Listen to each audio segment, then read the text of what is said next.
Nesta semana, o Repórter Brasil exibe o documentário O Complexo de Vira-Latas, produzido pela Cabroeira Filmes e pela Sem Cortes. A direção é de Leandro Caproni. A obra fala sobre o sentimento de inferioridade que alguns brasileiros têm em relação a outros povos. Hoje vamos ver o segundo dos 5 episódios do filme. O problema do Scratch não é mais de futebol, nem de técnica, nem de tática. Absolutamente. É um problema de fé em si mesmo. O brasileiro precisa se convencer de que não é um vira-latas e que tem futebol para dar e vender lá na Suécia.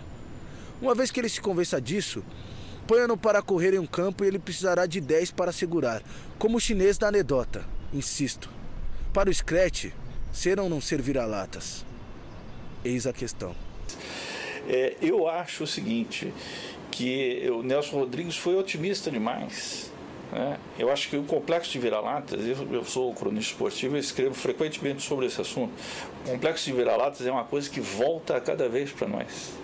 Isso apesar de, no âmbito futebolístico mesmo, apesar da gente ter ganhado 5 títulos mundiais. Ninguém ganhou tantos campeonatos mundiais quanto nós, né?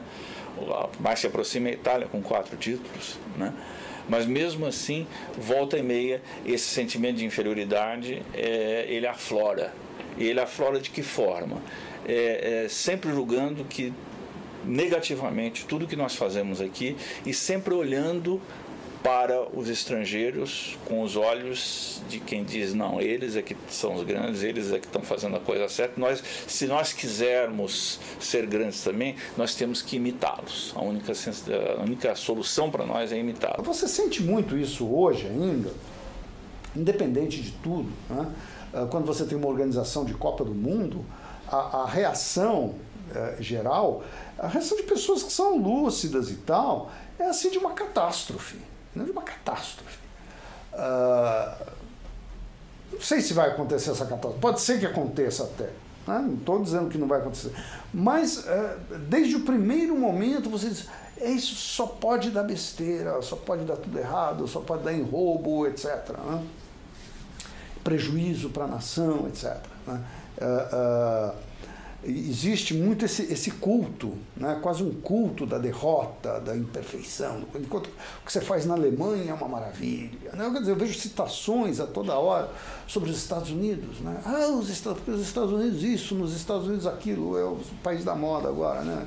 Às vezes você cita a Alemanha, antigamente você falava a França.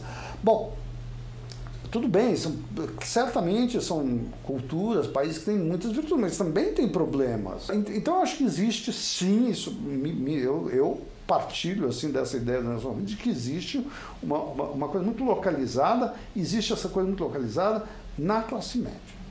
Entendeu? Não é uma coisa do povo, porque o povo não tem outra coisa. Isso nunca foi. O povo nem está ligando para isso. O povo ainda, apesar de tudo que se faz, ainda é muito mais ligado no futebol jogado no Brasil do que o futebol jogado na Europa. Mas existe essa sensação de que o modelo a ser seguido é sempre o modelo do país desenvolvido. No caso do futebol, Europa. Nós sempre olhamos assim, meio embasbacados, né? Então, os nossos repórteres às vezes vão para um campo de futebol e falam, nossa senhora, isso é que é um campo de futebol, isso é que é a organização do futebol, né? Olha que público civilizado, né? Não precisa nem alambrado porque eles não invadem o campo. Esquecidos de que há poucos anos atrás houve o fenômeno dos hooligans na Europa, né? Que ocasionou mortes, tragédias horrorosas e tudo mais, né? Mas nós sempre achamos, sempre tendemos a achar que os outros, os desenvolvidos, né, as civilizações mais antigas, fazem muito melhor do que a gente. E que nós não podemos jamais rivalizar com elas, apesar da gente ter ganhado 5 títulos mundiais. Isso foi incapaz de de curar o nosso complexo de vira-latas, de criar uma autoconfiança, uma confiança em nós mesmos. Então eu acho que o complexo de vira-latas, para responder brevemente a tua pergunta, ele está mais vivo do que nunca.